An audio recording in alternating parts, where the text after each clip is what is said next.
আসসালামু আলাইকুম পিচ্চি বাহিনী, কেমন আছো সবাই? আমি তোমাদের নিশাত লুবনা কলি আপু আছি কেমিস্ট্রি ইনস্ট্রাক্টর হিসেবে #লার্নিং এ। সবাইকে ওয়েলকাম জানাচ্ছি। আজকে তোমাদের সাথে আলোচনা করতে যাচ্ছি কেমিস্ট্রির অত্যন্ত প্রিলিমিনারি অ্যান্ড বেসিক একটা চ্যাপ্টার, পর্যায় সারণী নিয়ে। এবং পর্যায় সারণীর যত ছকের মধ্যে যত কাহিনী আছে তা সোজাভাবে উপস্থাপন করতে যাচ্ছি তোমাদের মাঝে। আশা করি তোমরা পুরো ক্লাসটি এনজয় করবে। তাহলে শুরু করা যাক। ওকে, এই বিরাট একটা ছক, তাই না? দেখতেই ভয় লাগতেছে কেমন জানি, কিন্তু অনেক সহজ ভাবে এই মানে চার্টটা মনে রাখা যায়। অ্যান্ড এর বিভিন্ন জায়গায় বিভিন্ন নাম আছে, তো বিশেষ বিশেষ যত তথ্য আছে এটা সম্পর্কে জানতে হবে, তা লেটস আমরা জানি। আচ্ছা, শুরুতেই আসি যে এই যে পর্যায় সারণীটা কেন বানানোর দরকার হলো। হ্যাঁ, আমাদের প্রকৃতিতে বিভিন্ন ধরনের মৌল আছে, তো সেটাকে এমন ভাবে ডেকোরেট করা হয়েছে যেন এখন এখানে আপাতত আমরা 118 পর্যন্ত মৌল সম্পর্কে জানি। হ্যাঁ, এখানে অনেক কিছু নাই, পর্যায় সারণীটা যেহেতু আপডেটেড একটু কম, এগুলোর নাম বের হয়ে গেছে, এভাবেও নামকরণ করা যায় যদিও। আচ্ছা, 118 পর্যন্ত যদি জানি, তাহলে 118টা মৌল সম্পর্কে আলাদা আলাদা ভাবে জানতে গেলে যেই পরিমাণে শ্রম দরকার, আর যতই তুমি শ্রম দাও না কেন সহজে মনে রাখতে পারবে না। তাই এটাকে এমন একটা ছকে ডেকোরেট করা হয়েছে, যেমন ধরো এই যে একটা লম্বা লম্বা দাঁড়ায় আছে যে খাম্বার মতো, এটা হচ্ছে একটা কলাম, এক একটা কলাম, এবং এগুলা হচ্ছে সারি। এগুলাকে বলি আমরা গ্রুপ, যারা দাঁড়িয়ে আছে, এবং যারা হরিজেন্টালি আছে তারা হচ্ছে আমাদের পর্যায়। এই যে এই দিক বরাবর হচ্ছে পর্যায়। এখন আর উপর থেকে নিচে হচ্ছে আমাদের যেগুলো দাঁড়িয়েছে সেগুলো কি? গ্রুপ। ওকে দেন, এবার শুরু করি।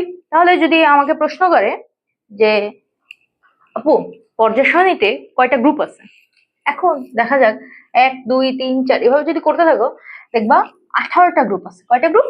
18টা গ্রুপ বা কলাম। এবং আনুভূমিক সারি কয়টা আছে? 1 2 3 4 5 6 7। ঠিক আছে, এখন 7টা, এটা আনুভূমিক সারি বলে, পর্যায় বলে অনেক সময়। পর্যায়ে আমরা মেনলি কেমিস্ট্রি ভাষায় পর্যায় এবং গ্রুপই চিনি। আচ্ছা, এবার হচ্ছে আসি এই যে গ্রুপ ওয়াইজ। হ্যাঁ, মানে খুবই আমাদের এই চার্টটা হেনরি মোসলে সাহেব সবচেয়ে আধুনিক পর্যায় সারণী ডেকোরেট করেছেন। উনি এতটা সহজ করে দিচ্ছেন যে এই যে গ্রুপ না, এই গ্রুপ ওয়াইজ প্রত্যেকটা পরমাণুর বা প্রত্যেকটা মৌলের রাসায়নিক এবং ভৌত ধর্মের মধ্যে খুবই চমকপ্রদভাবে মিল রয়েছে, কিন্তু পর্যায়ভিত্তিক ভাবে আবার মানে ক্রমান্বয়ে আমাদের বিভিন্ন পর্যায়ভিত্তিক ধর্মগুলো চেঞ্জ আসে। আমরা ইনশাল্লাহ এটা ধীরে ধীরে দেখবো যে কিভাবে চেঞ্জ আসে। আপাতত আমরা বুঝলাম যে গ্রুপ ওয়াইজ আমাদের অনেকগুলো পারমাণবিক ধর্ম মিলে যায়। আচ্ছা, এবার আসি গ্রুপ একে। এখন আপু, গ্রুপ ওয়াইজ মিলে তো ভালো কথা, কিন্তু আমি মানে এতগুলো মৌল কিভাবে মনে রাখবো? আচ্ছা, এটা অনেকটা ছন্দের সাহায্যে মনে রাখা যায়, আমি পড়াবো। এবার আসি গ্রুপ ওয়ানের ক্যাচাল গুলা নিয়ে। আচ্ছা, এই যে গ্রুপ ওয়ান না, এগুলা গ্রুপ টু, গ্রুপ 3 থেকে 12, গ্রুপ 13, গ্রুপ 14, এদেরকে কিউট কিউট করে আমরা কিছু নাম ধরে ডাকি। সেটা কি? যেমন গ্রুপ ওয়ান। গ্রুপ ওয়ানের কিউট নামটা হচ্ছে, এই যে গ্রুপ ওয়ান যারা আছে উপর থেকে নিচ পর্যন্ত, এদের কিউট নামটা হচ্ছে আমাদের ক্ষার ধাতু। কি ধাতু? ক্ষার ধাতু। ক্ষার ধাতু, যেটা ইংলিশে বলে অ্যালকালি ম্যাটার। ঠিক আছে, আচ্ছা, এরপরে যদি আসি আমরা গ্রুপ টুতে, গ্রুপ টু কে বলা হয় মৃৎক্ষার ধাতু। আপু, এগুলা কেন বলা হয়? আচ্ছা, জানবো অবশ্যই। গ্রুপ টু কে বলা হয় মৃৎক্ষার ধাতু। এরপর এই যে গ্রুপ 3 থেকে গ্রুপ 3 থেকে আমরা গ্রুপ 12 পর্যন্ত একটা নামে ডাকি, সেটা হচ্ছে অবস্থান্তর মৌল বলি, কিন্তু এদের সবাই কিন্তু অবস্থান্তর মৌল না। হ্যাঁ, এটা আমরা বুঝবো। আচ্ছা, এবার আসি গ্রুপ 13, গ্রুপ 14। আপাতত স্পেশাল নামটা না মনে রাখলেও হয়।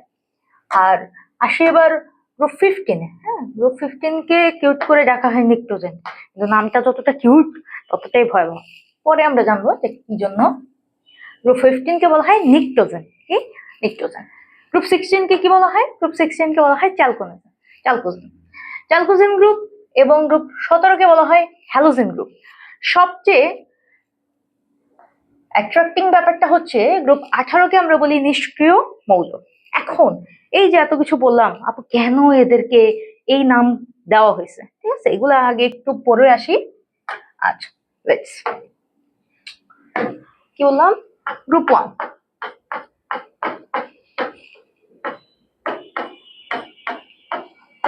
গ্রুপ 1 কে আমরা কি বলে রাখি? ক্ষার ধাতু বা অ্যালকালি ম্যাটার। Alkali matter. আচ্ছা এবার আসি গ্রুপ 1 এর আপু নামগুলো, মানে আমার মনে থাকবে কিভাবে যে এগুলা হচ্ছে গ্রুপ 1 এর? আপু এটা কি মনে রাখা উচিত? আমি বলবো হ্যাঁ উচিত। আজকে মনে থেকে যাবে, সেটা হচ্ছে একটা ছন্দের মাধ্যমে মনে রাখা যাক। হাই লি নাকে রবি সাজিয়ে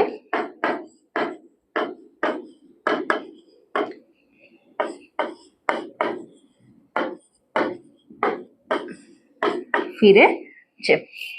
আচ্ছা হাইতে আমরা মনে রাখি হাইড্রোজেন, লিতে মনে রাখি আমরা দুইটা মৌল, হ্যাঁ লিতে মনে রাখি লি না, তারপর কেতে কে, রবিতে আরবি, সাজিয়েতে সিএস, ফিরেছেতে এফ আর। আচ্ছা আপু এই যে hydrogen, lithium, sodium, potassium, rubidium, caesium, francium একটা ছন্দের মাধ্যমে পড়লে কতটা সহজভাবে মনে রাখা যায়। ওকে, এখন আমরা আসি নামকরণের সার্থকতাতে, যে এদের নাম কেন ক্ষার ধাতু। আপু সহজ বাংলা ভাষায় এদের যে 7 জন আছে, এই 7 জনদের নিয়ে যদি তুমি সহজে গিয়ে একটু পানির মধ্যে চুবাই দাও, তাহলে দেখবা ক্ষার তৈরি হয়ে গেছে। কি হয়েছে? ক্ষার তৈরি হয়ে গেছে। তাহলে লেটস পানির মধ্যে একটু চুবাই। তো পানির মধ্যে তো আর অ্যাকচুয়ালি চুবাবো না, মেনলি আমরা পানির সাথে বিক্রিয়া করাবো। তাহলে আসেন আপু কারে নিব? ধরলাম আমাদের সবার প্রিয় সোডিয়াম। একে যদি আমরা পানির সাথে রিয়াক্ট করাই, সেই ক্ষেত্রে আমাদের একটা ক্ষার তৈরি হবে। এবং আমরা জানি ক্ষার কাকে বলে, আমরা অবশ্যই ক্লাস 8 ক্লাস 7 পড়ে আসছি যে ক্ষার হচ্ছে নর্মাল ভাষায় যেটা জলীয় দ্রবণে যেটা OH মাইনাস বা হাইড্রোক্সিল আয়ন দিবে, সেটা কি? ক্ষার। ওকে, তাহলে সহজ ভাষায় আমরা যদি sodium hydroxide, rubidium hydroxide, potassium hydroxide, magnesium hydroxide এরকম যৌগগুলো অবশ্যই আমাদের কি? ক্ষার। ওকে, দেন এই দুটো বিক্রিয়া করলে যেটা হয়, এখানে পানিটা OH এবং পানিটা হচ্ছে H এবং OH আকারে থাকে। এখন এই সোডিয়ামের সাথে OH-টা যুক্ত হয়, এবং যখন আমরা বিক্রিয়া লিখব একটা বিক্রিয়া, তখন সবার আগে মাথায় রাখা উচিত, জানি অনেকেই আছো যারা হয়তোবা ক্লাস 10 আসো কিংবা সবেমাত্র ক্লাস 9 উঠছো, তো সবার কথা চিন্তা করে বলতেছি যে এটা যখন একটা রিয়াকশন লিখবো তখন হচ্ছে আমাদের মনে রাখা উচিত যে আমরা সবার আগে লিখবো হচ্ছে ক্যাটায়নটা, অর্থাৎ ধাতুকে স্থান দিব সবার আগে, এবং পরবর্তীতে স্থান দিব অ্যানায়নকে, এবং অবশ্যই তাদের যোজনী এক্সচেঞ্জ করতে ভুলবো না। এখন অনেকের কাছে যোজনী শব্দটা পরিচিত মনে হতে পারে, অনেকে এটা নাও চিনতে পারো, কিন্তু ক্লাস 8 একটা অংশে এটা থাকার কথা। তো যদি সেখানে পড়ে থাকি, OH হচ্ছে একটা যৌগমূলক, হ্যাঁ এর যোজনী হচ্ছে 1, আর সোডিয়ামের যোজনী কত সেটা দিতে হবে। আচ্ছা আরেকটা ইনফো দিয়ে রাখি, এই যোজনী কি বা কি এটা ধীরে ধীরে আমি বলে দিব ইনশাল্লাহ।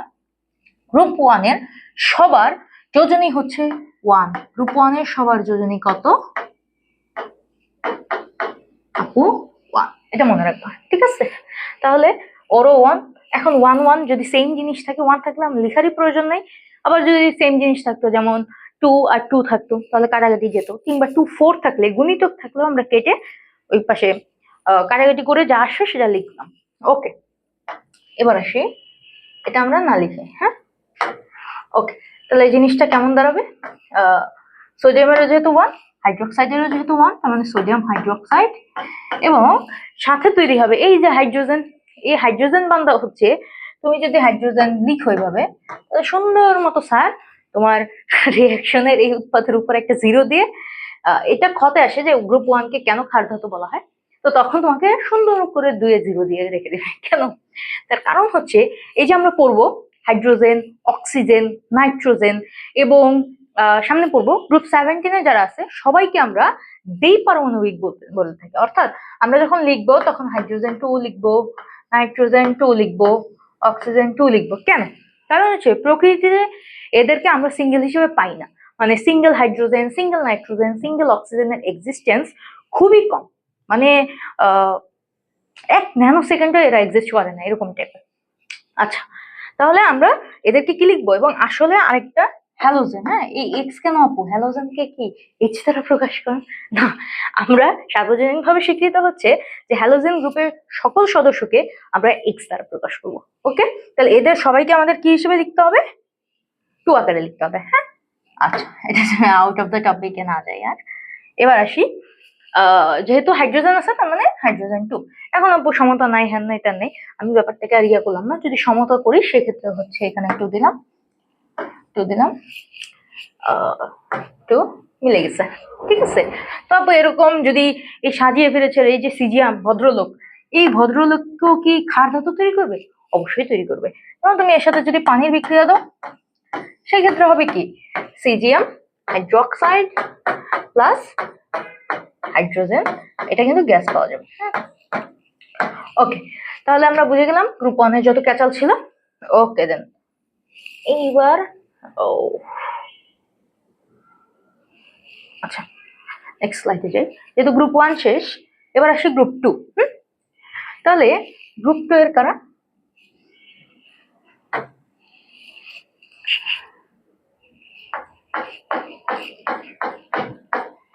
গ্রুপ 2। গ্রুপ 2 কে আপু কি বলে? আপু মৃৎক্ষার ধাতু। কি ধাতু? মৃৎক্ষার ধাতু। আপু একে তো গ্রুপ 1 ক্ষার ধাতু আমার জ্বালাই ফেলছে, আবার তুমি মৃৎ মৃৎ করতেছো না, তাই না? আচ্ছা, উত্তর দিচ্ছি ধীরে ধীরে। আচ্ছা, ওকে, এবার যদি বলি মৃৎক্ষার ধাতুর নামকরণের সার্থকতা কি?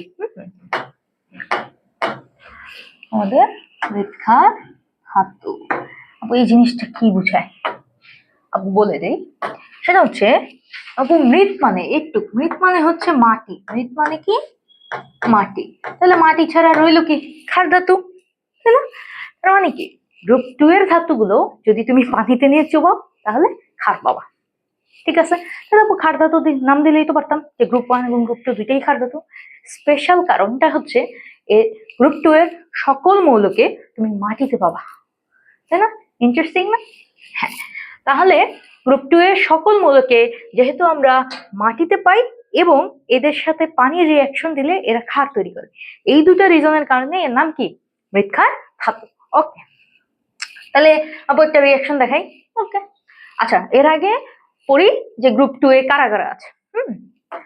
আপু এর আগের বার তো তুমি কারে না কারে সাজাইলা, এবার একটা ছন্দ রেডি।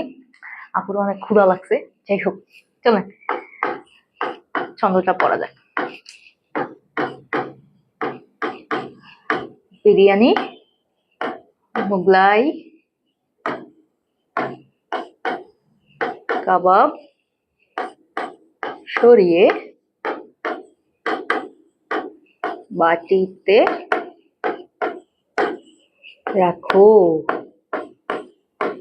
আপু রাখতে পারতেছি না। আচ্ছা আসি, এদের এই যে পর্যন্ত যারা আছে এদের কোনটার নাম কি চলেন দেখে নাও যাক। বিরিয়ানিতে বেরিলিয়াম, মোগলাইতে এমজি, ম্যাগনেসিয়াম, কাবাব সিএম, ক্যালসিয়াম সরিয়ে এসআর, স্ট্রনসিয়াম বাটিতে বিয়ে, বেরিয়াম রাখতে হচ্ছে আরে রেডি আম। ওকে দেন, এবার আপু এরা যে ক্ষার তৈরি করে আপু যে একটা রিয়াকশন দেখাও। ঠিক আছে, লেটস রিয়াকশন দেখে আসি। আপু এদের মধ্যে কাকে নিব বল? ক্যালসিয়ামকে নেই, বেরিলিয়ামকে নেই। ঠিক আছে, তাহলে বেরিলিয়ামের সাথে যখন তুমি পানির রিয়াকশন ঘটাবা তখন আপু একইভাবে হাইড্রোজেন গ্যাস যেরকম তৈরি হয়েছিল ঠিক সেরকম এখানে একটা ক্ষার তৈরি হবে। এখন যখন আমি বললাম যে একটা যৌগ লেখার নিয়ম কি, সর্বপ্রথম বললাম যে ধাতুকে আগে স্থান দিতে হবে কিংবা ক্যাটায়নকে আগে স্থান দিতে হবে, এরপর অ্যানায়নকে। ওকে দেন, তাহলে এখানে ধাতু হচ্ছে কি বেরিলিয়াম। ওকে, তাহলে এখান থেকে ওয়েচ আসবে, আসলো।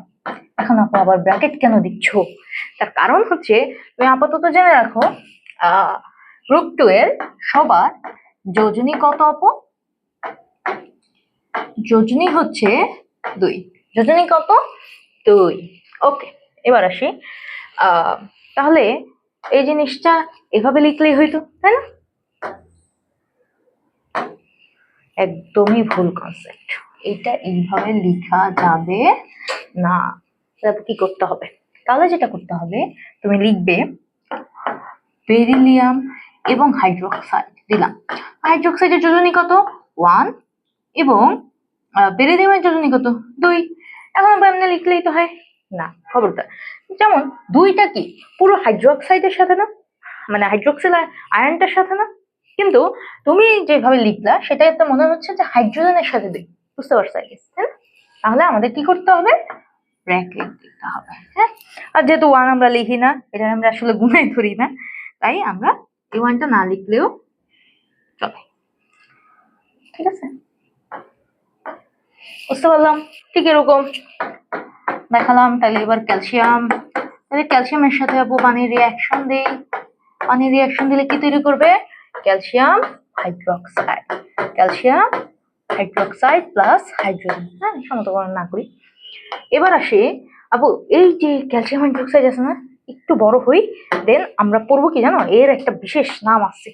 মানে এর নাম তো ক্যালসিয়াম হাইড্রোক্সাইড রাসায়নিক ভাবে, কিন্তু আমরা বা বাণিজ্যিক নাম কি, হ্যাঁ আমরা কি হিসেবে চিনি, সেটার একটা কিউট নামটা হচ্ছে চুনের পানি। চুনের পানি।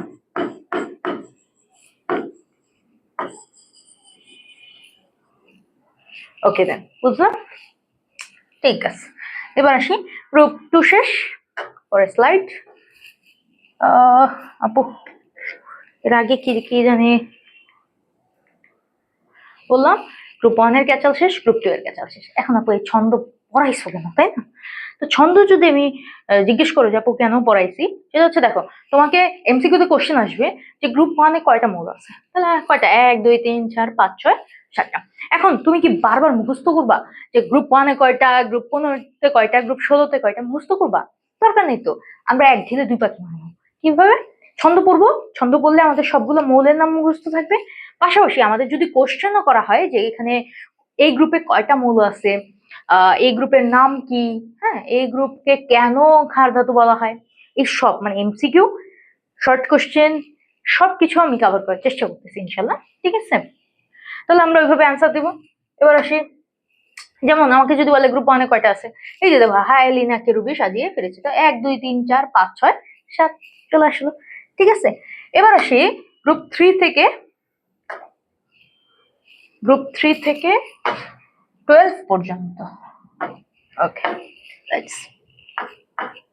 আপু 3 এর আলাদা নাম নেই না, গ্রুপ 3 থেকে 12 পর্যন্ত একটা কমন নামে ডাকা হয় এদেরকে। হ্যাঁ, এটা কি নাম আপু? সেটা হচ্ছে অবস্থান্তর ধাতু। কি বললাম? অবস্থান্তর ধাতু। আপু সবাই অবস্থান্তর ধাতু? আপু অবস্থান্তর ধাতু কি অবস্থান চেঞ্জ করে? না, ব্যাপারটা আসলে এরকম না। অবস্থান্তর ধাতু, আচ্ছা 3 থেকে 12 সবাই কি কি অবস্থান্তর ধাতু বলে? দ্য অ্যান্সার ইজ আপু না। তাহলে আপু কেন? কারণ মোস্ট অফ দ্য এলিমেন্টসই অবস্থান্তর ধাতু হিসেবে কাজ করে। তো অবস্থান্তর ধাতুর ইংলিশটা হচ্ছে ট্রানজিশনাল মেটাল। এখন অবস্থান্তর ধাতু তাহলে কারা না বা কিসের ভিত্তিতে না? আপু এটার অ্যান্সার আমি পরবর্তী দিব ইনশাল্লাহ, এটা পেন্ডিং রইল।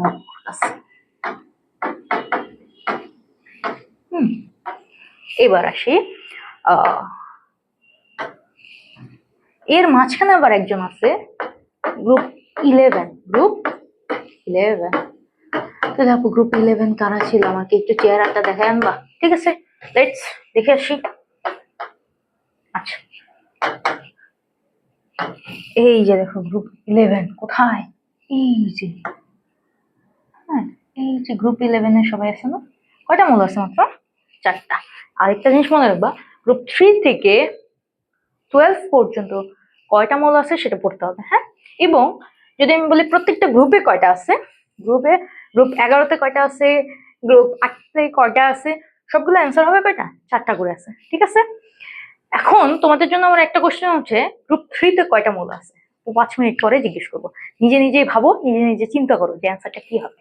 আচ্ছা, এবার আসি এই গ্রুপ 11-এ কি কি আছে? কপার, সিলভার আর গোল্ড। কপার, সিলভার, গোল্ড আর রনজেনিয়াম।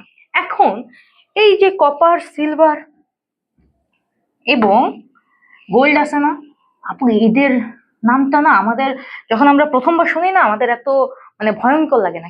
এই দুইটা নাম তো আরো আগে লাগে না? সিলভার, গোল্ড আরো আগে ভয়ঙ্কর লাগে না? হ্যাঁ, এই যে কপার, সিলভার এবং গোল্ড, এই তিনটাকে, point to be noted, group 11 পুরাটাকে না কিন্তু, শুধুমাত্র এই তিনটাকে, কপার, সিলভার এবং গোল্ড, এই তিনটাকে বলা হয় মুদ্রা ধাতু। কি ধাতু? মুদ্রা ধাতু। কেন বলবো মুদ্রা ধাতু? তার কারণ হচ্ছে প্রাচীনকালে আমরা যত প্রকারের ব্যবসা বাণিজ্য করতাম, এর জন্য তো আমাদের মুদ্রার দরকার হতো, তাই না? আর আমরা তো কয়েন ইউজ করতাম বেশি, তো সেই জন্য এই তিনটাকে আমরা একত্রে ডাকি কি? মুদ্রা ধাতু। ওকে, তাহলে আপু লিখে আসি। আচ্ছা, যদি তোমাকে কোশ্চেন করে, একটা এমসিকিউ দিল যে নিচের কোনটি মুদ্রা ধাতু নয়, কি বলো? নিচের কোনটি মুদ্রা ধাতু নয়, তাহলে মুদ্রা ধাতু না হবে কে? এই যে আমাদের এই বান্দাটা, ঠিক আছে, এটাকে আর কষ্ট মাঝেই থাকতি। আচ্ছা, এবার আসি গ্রুপ 11 কে তাহলে আমরা কি নামকরণ করলাম? মুদ্রা ধাতু। মুদ্রা ধাতু।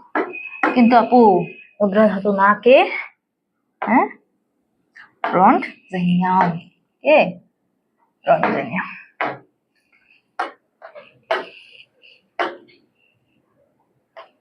আচ্ছা, এবার আসি, অ্যান্সার কি পেয়েছিলাম যে গ্রুপ 3 এর কয়টা মৌল আছে? আচ্ছা, আরো পরে জিজ্ঞেস করি, তোমরা আরো ভাব। ঠিক আছে, এবার আসি গ্রুপ 15 কে। গ্রুপ 15 কে আমরা কি নামে ডাকবো? ও লিখি আর জি, ওকে, রনজেনিয়াম। এবার আসি গ্রুপ 15 কে কি আপু কোনো নামে ডাকো? হ্যাঁ ডাকি। সেটা কি নাম জানো?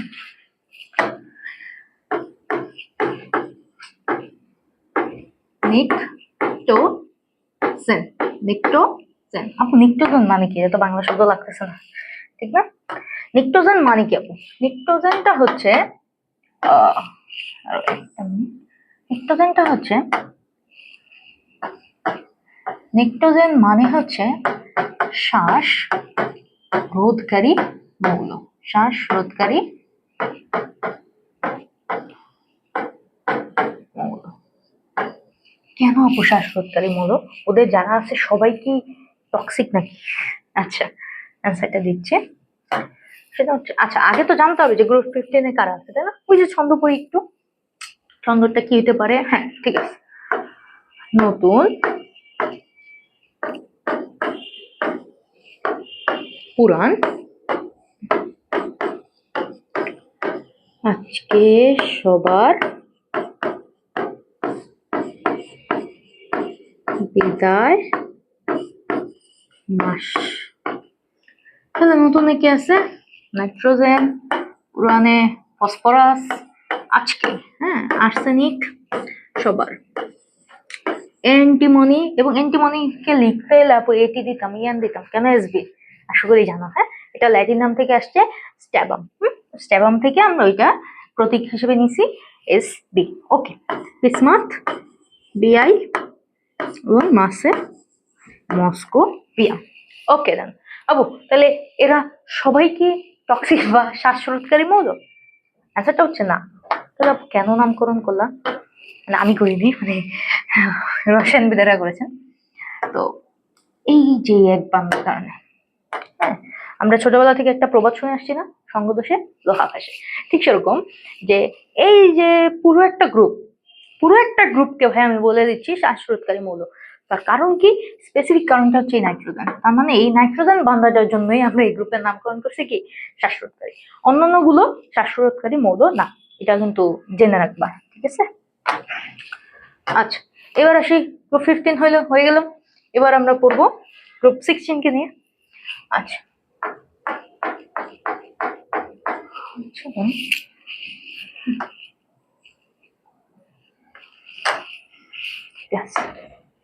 গ্রুপ 16 কে আপু আমরা কি বলি?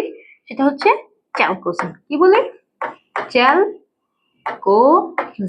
আপু কেন, এরা কি চিল থাকতে পছন্দ করে? না, ব্যাপারটা ওরকম না। আচ্ছা আচ্ছা, চ্যালকোজেন মানে হচ্ছে এদেরকে তুমি সবসময় আকরিক হিসেবে পাবা প্রকৃতিতে। না আপু, আকরিক কি? হ্যাঁ, সেটার অ্যান্সার ইনশাআল্লাহ আমরা চ্যাপ্টার 10 এ। ওকে, এবার আসি গ্রুপ 16 এর কে কে আছে এই মৌলতে, ঠিক আছে? তো আমরা একটু একটা ছন্দ বলি, ঠিক আছে? ও এসএসসি তে পড়ে। কি জন্য? লোভে পড়ে। কিসের লোভ? অবশ্যই এ প্লাস পাওয়ার একটা লোভ তো আছেই ভাই, তাই না? ঠিক। আচ্ছা, ঠিক আছে, তাহলে ও থেকে আপু আমাদের সবার প্রিয় অক্সিজেন, এসএসসি, কেমন না? আচ্ছা, ব্যাপারটা হচ্ছে এই এস এ হচ্ছে সালফার এস, এবং সি তে হয়েছে এসই সেলেনিয়াম, তে হচ্ছে টিই, পরেতে হচ্ছে পিও, লোভেতে হচ্ছে এল। ওকে, তো এদেরকে বলা হয় চ্যালকোজেন। তার কারণ কি? আমাদের প্রকৃতিতে এদেরকে আমরা আকরিক হিসেবে পাই, ঠিক আছে? ওকে, এবার আসি গ্রুপ 17।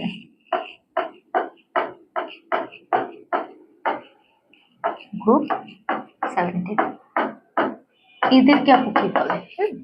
এদেরকে বলা হয় হ্যালোজেন মৌল। আপু কি?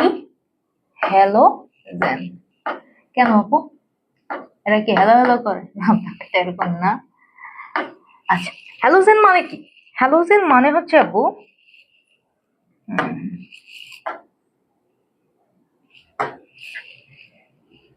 হ্যালোজেন মানেটা কি? হ্যালোজেন মানেটা হচ্ছে লবণ উৎপন্নকারী মৌল। লবণ উৎপন্নকারী মৌল। এখন এবং এদেরকে সামুদ্রিক লবণ হিসেবে আমরা পাই। হ্যাঁ, আচ্ছা, এখন এদের মধ্যে মানে গ্রুপ 17 এর মধ্যে কারা কারা আছে, ঠিক আছে? তো আমরা একটু পড়ি কারা আছে। এটা আসলে আমি মানে আচ্ছা পড়ি, সেটা হচ্ছে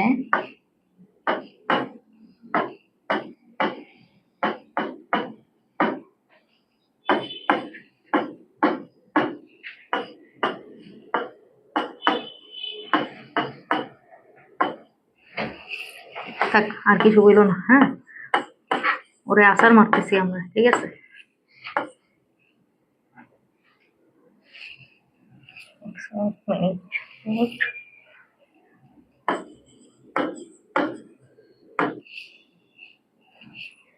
আচ্ছা, এক মিনিট একটু দাঁড়াই।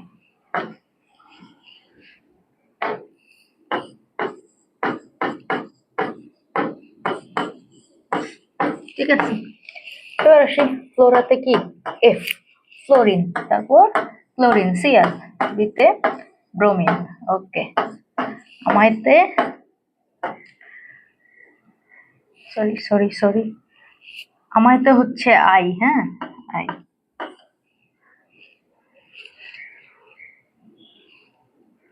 আর এটাতে হচ্ছে অ্যাস্টাটিন, ঠিক আছে? ওকে, এবার আসি যে গ্রুপ 17 পড়লাম, গ্রুপ 16 পড়লাম, এবার লাস্ট ওয়ান গ্রুপ 18। গ্রুপ 18 কে আবার কি বলি? ও আরেকটা জিনিস মনে রাখবা সব সময়, হ্যাঁ আপু, যেহেতু যোজনী পড়িয়েছিলাম, গ্রুপ 3 থেকে 12 যোজনী ভ্যারি করে, আমরা পড়বো।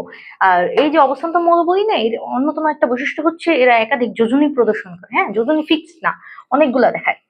তো এর মধ্যে যে গ্রুপ 16 চ্যালকোজেন, এদের যোজনী সবসময় 2। তুমি মনে রাখবা, সামনে অনেক কাজে দিবে আপু ইনশাল্লাহ। যোজনী কত? 2। আপু সবসময় 2, 2 এর বেশি হবে না? না, আমি বলছিলাম 2 এর বেশি হবে না, কিন্তু সবার যোজনী 2 হয়, ঠিক আছে। আচ্ছা, গ্রুপ 17 এর যোজনী কত আপু? যোজনী হচ্ছে 1। আপু এগুলো নেক্সট ক্লাসে আমরা বিস্তারিত ইনশাল্লাহ নেক্সটে জানবো, ঠিক আছে। আচ্ছা, আসি গ্রুপ 18। গ্রুপ 18 আপু কারা আছে? আপু এটা ছন্দ আপাতত আমার মনে নেই, আমিও আসলে ছন্দ দিয়ে পড়ি নাই। Helium, neon, argon, krypton, xenon, radon. Krypton, xenon, radon. এরা কি? নিষ্ক্রিয় মৌল। এখন নিষ্ক্রিয় নাম কেন ভাই? নিষ্ক্রিয় নাম আর কেন হবে? ও নিষ্ক্রিয় থাকতে চায়, ও মানে সক্রিয়ভাবে বিক্রিয়ায় অংশগ্রহণই করতে চায় না কেন? প্রশ্ন হচ্ছে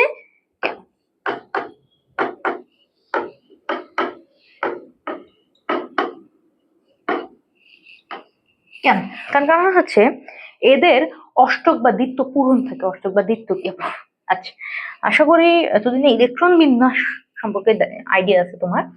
সেটা হচ্ছে, ধরো আমরা ইলেকট্রন বিন্যাস আউটবাউন্ড করি কিভাবে? হ্যাঁ, আমরা একটা প্রধান শক্তি স্তর ধরি, 1 2 3 4 5 6 এরকম হিসাব করে, আর কিছু উপশক্তি স্তর ধরি। হ্যাঁ, 4টা উপশক্তি স্তর আমরা জানি, এস, পি, ডি এবং এফ। ওকে, তাহলে এইটা আমরা পড়ে থাকার কথা যে S, S P, S P,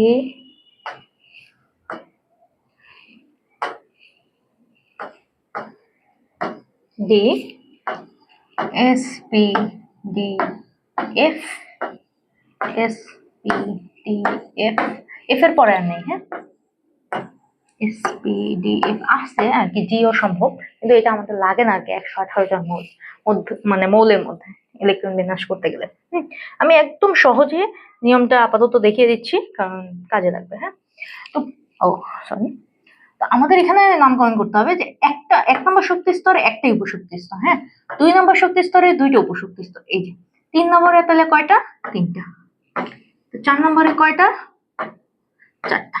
5 নম্বরে কয়টা? 5টা। লাগে না, বললাম না, এই জন্য আমরা 4টা নিয়ে কাউন্ট করি। ওকে, 6 6 6 6 আমরা ধরলাম 7s 7p 7d। এরকম আছে। ওকে, এবার আউটবাউন্ড নীতি অনুসারে এখানে অনেক কনসেপ্ট আছে আর কি। আপাতত আমরা মনে রাখি যে এটা আগাবে হচ্ছে এই তীর চিহ্নের মতো করে, আগে 1s এ, তারপর 2s এ, তারপর কিসে? 2p তে, তারপর 3p, এইভাবে, তারপর আপু এইভাবে। হ্যাঁ, ইউ, হ্যাঁ, ইউ, ঠিক আছে। এবার হ্যাঁ, এই তো হয়ে যাচ্ছে, শেষ। ওকে, তাহলে আমরা মোটামুটি দেখলাম আপু কি দিলটা আমি খেলা খেলা রে। আচ্ছা, কেমন আর শেষ, খেলা শেষ। ওকে, না আমাদের টপিক হচ্ছে এইটা। হ্যাঁ, ছোট্ট করে ইলেকট্রন বিন্যাসের নিয়মগুলো শিখাচ্ছি আর কি। একটা জিনিস মনে রাখবো, এস পি ডি এফ। হ্যাঁ, এই 4টে সর্বোচ্চ কয়টা করে ইলেকট্রন থাকতে পারে? সেটা হচ্ছে এস এ থাকতে পারে 2টা, পি তে থাকতে পারে 6টা, ডি তে থাকতে পারে হচ্ছে 10টা, এবং এফ এ হচ্ছে 14টা। এফ এ কয়টা? 14টা। ওকে, তাহলে এবার ইলেকট্রন বিন্যাস। হ্যাঁ, আমরা অবশ্যই পারমাণবিক সংখ্যা জানতে হবে। এখন হিলিয়ামের পারমাণবিক সংখ্যা হচ্ছে 2, নিয়নের 10, আপু আর্গনের 18। এরকম আমরা আপাতত 2টা দেখি। যদি এটা করো তাহলে ইলেকট্রন বিন্যাস কেমন হবে? প্রথমে যাই কিসে? 1s এ। তো 1s এ আপু কয়টা ইলেকট্রন থাকতে পারে? 2টা। ওকে, তাহলে নিয়নের ক্ষেত্রে করি, প্রথমে যাবে কিসে? 1s এ, তারপর যাবে কিসে? 2s এ, তারপর 2p তে। হ্যাঁ, এই তো পারতেছো, 2p তে, তারপর 2। আর কিসে যাবে? আর যাওয়ার দরকার নেই। কেন? কারণ এখানে 2টা ইলেকট্রন ছিল। পারমাণবিক সংখ্যা মানে কি? প্রোটন সংখ্যা। প্রোটন সংখ্যা মানে কি? ইলেকট্রন সংখ্যা। ওকে, তাহলে হিলিয়ামে 2টা ইলেকট্রন ছিল, আমরা তাই 1s2 তে পর্যন্ত থেমে গেছি। তারপর যদি কারো 3টে ইলেকট্রন থাকে, তাহলে আমরা কি করবো? 1s2 2s1 দিব, ঠিক আছে। মানে আমাদের কাছে ইলেকট্রন না থাকলে আমরা দিব কোত্থেকে, তাই না?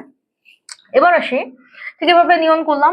আর্গনেও যদি করো 1s2 2s2 2p6 3s2 3p6, ঠিক আছে। এখন দেখো একটা জিনিস, এই যে দেখো 18টা হয়েছে। আপনাদের 18টা না থাকতো, যেখানে গিয়ে থামার হইতো সেখানে থেমে যেতাম।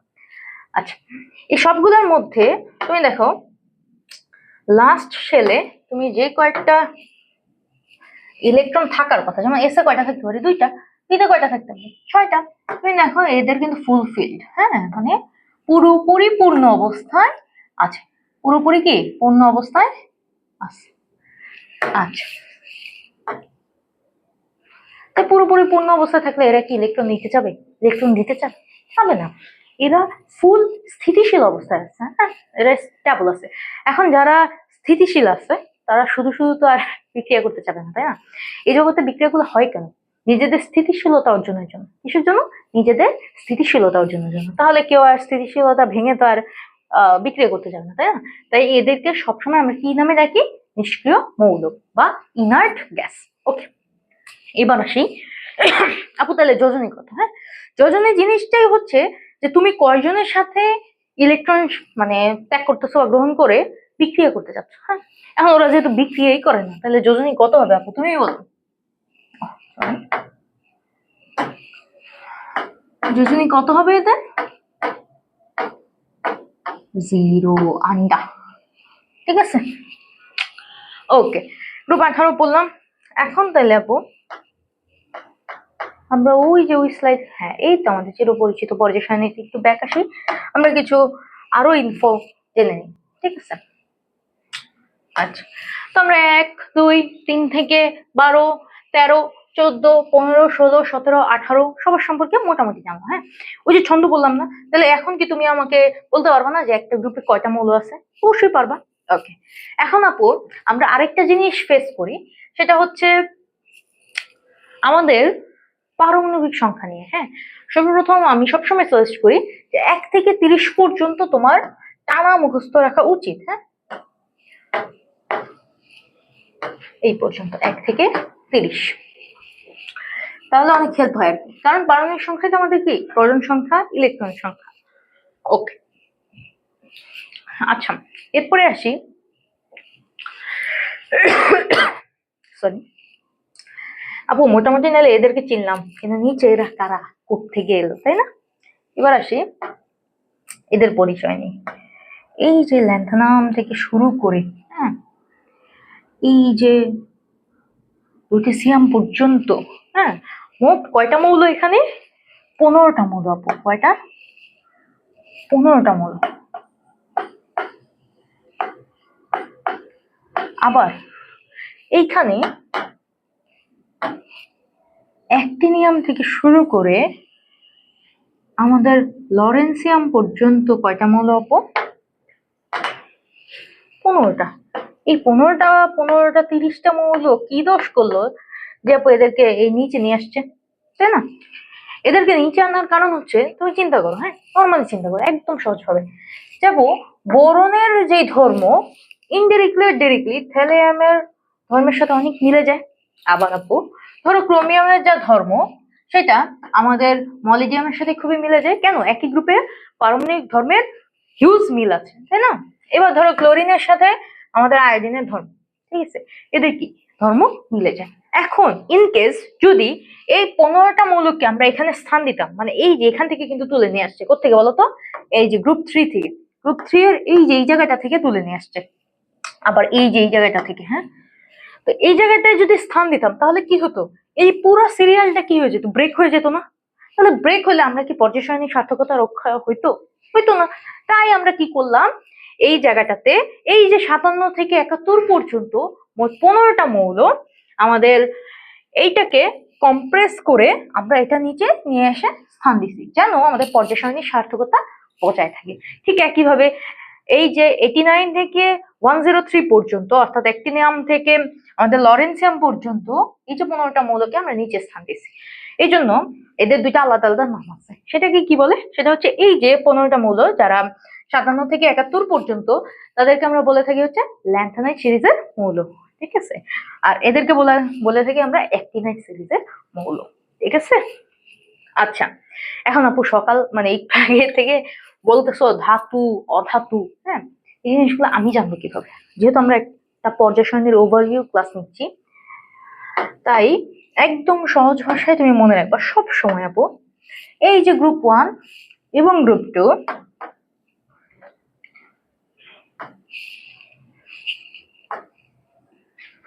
এই গ্রুপ 1 এবং গ্রুপ 2 এরাই হচ্ছে আমাদের ধাতু, কি ধাতু। এবং জেনারেলি এর মাঝখানে কি ধাতু নেই আপু? এই যে 3 থেকে 12 আছে, কিন্তু এদের সবাই যে ধাতু আবার সবাই যে অধাতু এটাও ফিক্সড না। তো সেটা আমরা আস্তে আস্তে যখন আপার ক্লাসে উঠবো তখন জেনে যাবো ইনশাল্লাহ। এই যে আমরা গ্রুপ 13 থেকে, এই যে আমাদের গ্রুপ 13 থেকে শুরু করে এই যে গ্রুপ 18 পর্যন্ত আমাদের এগুলা হচ্ছে অধাতু। আপু অধাতু সবাই না আপু, এদের মধ্যে কিছু পরিমাণে বিক্রিয়ার আছে, কিছু বেইমান আছে। এরা কি কি করে বলতো? বেইমানরা কি করে? ধরো তুমি একটা অফিসে বস, হ্যাঁ, তোমারই বন্ধু আর একটা অফিসের বস।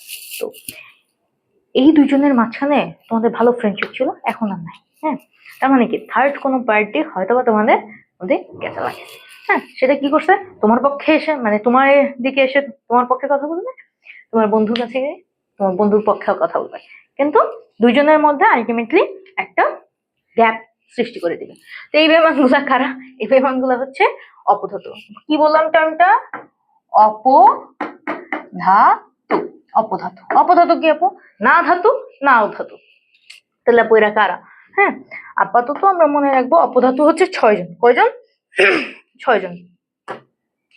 এই যে দেখো নীল কালার করা বান্দাগণ, হ্যাঁ, বোরন, সিলিকন, আর্সেনিক, অ্যান্টিমনি,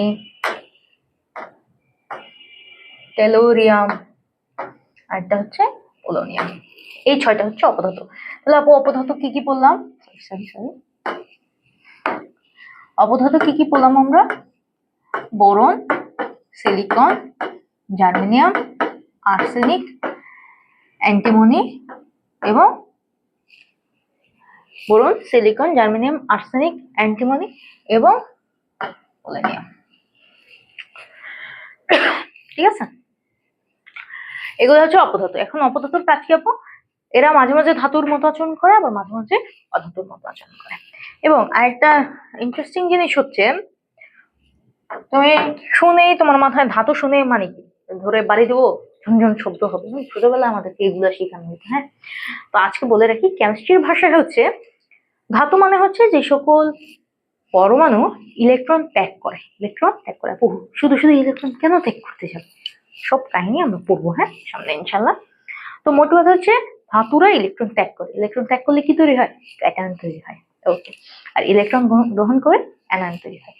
এখন তারা যারা অ্যানায়ন তৈরি করে তারা হচ্ছে আবার অধাতু। মানে এখন আসি যে ধাতু, ধাতু মানে কি? মানে তোমার শুনলে মনে হয় শক্ত, আমি সহজে লড়াইতে পারবো না, এরকম টাইপের না? হ্যাঁ, কিন্তু আপু তরল ধাতু বলেও কিছু একটা এক্সিস্ট করে, তাই আপু? হ্যাঁ, পুরো পর্যায় সারণীর একমাত্র তরল ধাতু হচ্ছে আমাদের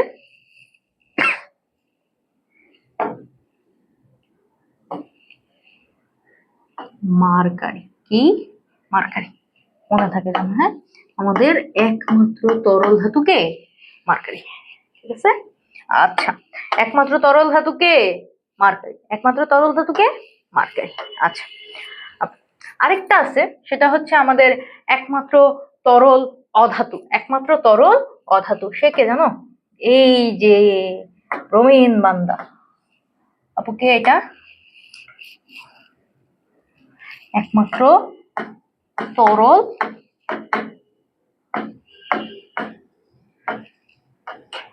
অধাতু। ঠিক আছে, এখন আপু লাল রং দিয়ে লিখলা কেন?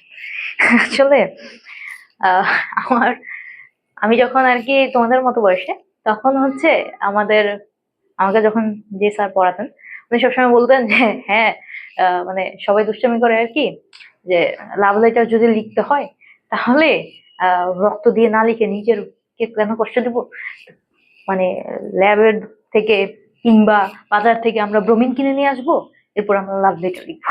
আসলে আপু কথা হচ্ছে ব্রোমিন দেখতে পুরো লাল রঙের। কি রঙের? লাল। ঠিক আছে, আচ্ছা, এবার আসি। হ্যাঁ, মোটামুটি সব বললাম। ও, তোমাদের কাছে একটা কোশ্চেন দেখে গেছিলাম, ভুলে গেছে এতক্ষণ নিশ্চয়ই, তাই না? আচ্ছা, মনে করে দিই একবার। গ্রুপ 3-তে কয়টি মৌল রয়েছে, কেন? হ্যাঁ, এই যে দেখো, এই যে ল্যান্থনাইট সিরিজের মৌলগুলো আছে না, এগুলো তো আমরা কম্প্রেস করে এখানে নিয়ে এসেছিলাম, তাই না? তার মানে এই 15টা মৌল কোথায় অবস্থিত বলো তো? এই যে এই জায়গাটাতে। কোথায়? এই যে এই জায়গাটাতে। ওকে, তাহলে এবার বলো এই অ্যাক্টিনাইট সিরিজের মৌলগুলা কোথায় অবস্থিত? এই যে এই জায়গাটাতে। হ্যাঁ, এগুলো কিন্তু এমসিকিউতে আসে অনেক সময়, যে ল্যান্থনাইট সিরিজের মৌল কত থেকে কত পারমাণবিক সংখ্যা বিশিষ্ট, অ্যাক্টিনাইট সিরিজের মৌল কত থেকে কত পারমাণবিক সংখ্যা বিশিষ্ট। আচ্ছা, এই যে গ্রুপ 3-তে আমাদের ল্যান্থনাইট সিরিজে অবস্থিত, অ্যাক্টিনাইট সিরিজে অবস্থিত। এখন তাহলে তুমি বলো এখানে কয়টা মৌল আছে? 15টা। এখানে কয়টা? 15টা। আর এই যে দুইজন অভাগা মিলে 32টা। তার মানে গ্রুপ 3-তে কয়টি মৌল আছে? গ্রুপ 3-তে আছে আমাদের 32টি মৌল। কয়টা? 32টি মৌল। ঠিক আছে, মনে থাকবে? ওকে, ঠিক আছে। এবার তোমাকে যদি আমি কোশ্চেন করি, ভাই ল্যান্থনাইট সিরিজ কত নম্বর গ্রুপে অবস্থিত? অ্যান্সার কি হবে? 3 নম্বর গ্রুপে। এই যে দেখো 3 3। ওকে, অ্যাক্টিনাইট সিরিজের মৌলগুলো কোন গ্রুপে অবস্থিত? 3। যদি কোশ্চেন করি আপু পর্যায় কত, আচ্ছা দেখে নি। এই যে এইদিকে বরাবর কি ছিল? পর্যায়, তাই না? 1 2 3 4 5 6। 6 এবং 7, মানে 6 এবং 7 নম্বর পর্যায় হচ্ছে আমাদের কি এই দুইটা সিরিজ অবস্থিত। 6 নম্বর পর্যায় এবং 3 নম্বর গ্রুপে হচ্ছে আমাদের কি ল্যান্থনাইট সিরিজের মৌল, এবং 7 নম্বর পর্যায় এবং 3 নম্বর পর্যায় হচ্ছে আমাদের অ্যাক্টিনাইট সিরিজের মৌল। ঠিক আছে, মোটামুটি আপাতত এই পর্যন্ত হচ্ছে আমাদের পর্যায় সারণীর সবকিছু আমরা পড়লাম। এখন আরেকটা জায়গায় অনেকের কনফিউশন থাকে, সেটা কি আপু? হ্যাঁ, অনেক সময় দেখা যায় আমাদের উদ্দীপকে কিন্তু এই পর্যায় সারণীটা হিউজ ভাবে ব্যবহার করা হয়। হ্যাঁ, তখন ধরো এখানে একটা মৌল সিলিকন, হ্যাঁ, আমি বললাম না যে 1 থেকে 30 পর্যন্ত মুখস্থ করতে, হ্যাঁ, তারপর আমরা বানাই নিব। ধরো বলে দেয় যে সিলিকনের নিচের মৌলটার নাম হচ্ছে এক্স, দিয়ে দেয় না, বা এ বা বি। হ্যাঁ, তাহলে এইটা আমাদের যদি আমরা প্রতীক লিখতে নাও পারি সেই ক্ষেত্রে, তবে আমার মনে হয় সিলিকনের নিচের মৌল যখন বলবে তখন আমাদের গ্রুপের ছন্দটা মনে করলে আমাদের পেরে যাওয়ার কথা, তাই না? হ্যাঁ, তো প্রতীক আমরা মানে ওই ছন্দের মাধ্যমে লিখতে পারি, কিন্তু কথা হচ্ছে পারমাণবিক সংখ্যা বের করা নিয়ে একটা গ্যাঞ্জাম লাগে। আমরা সামনে পড়বো কিভাবে পর্যায় সংখ্যা নির্ণয় করে, মানে যে কোনো একটা মৌল তোমার মাথায় যদি ছুড়ে মারে, তারপর যদি ভাই জিজ্ঞেস করে যে এর পর্যায় এর অবস্থান দেখো, মৌলের পর্যায় সারণীতে এর অবস্থান দেখো, মানে অবস্থান মানে কি ভাই, এর আমি কয় নম্বর গ্রুপে এবং কয় নম্বর পর্যায়ে গিয়ে পাবো? এক জায়গায় তো আর আমি দুইজনকে পাবো না, এদের প্রত্যেকের জায়গা কি অনন্য, ইউনিক একটা আইডেন্টিটি আছে, তাই না? আচ্ছা, তাহলে আমাদের বেরই করতে হবে পর্যায় এবং গ্রুপ। তো পর্যায় এবং গ্রুপ কিভাবে বের করে, তখন যখন আমি দেখাবো তখন দেখবো এর জন্য ইলেকট্রন বিন্যাস দরকার হয়, যেটা আপু একটু আগে বললাম। তো ইলেকট্রন বিন্যাসের জন্য আমাদের দরকার হবে পারমাণবিক সংখ্যা। এখন পারমাণবিক সংখ্যা কিভাবে আমরা নর্মালি বলতে পারি, এই জিনিসগুলো একটু মুছে দিচ্ছি। হ্যাঁ,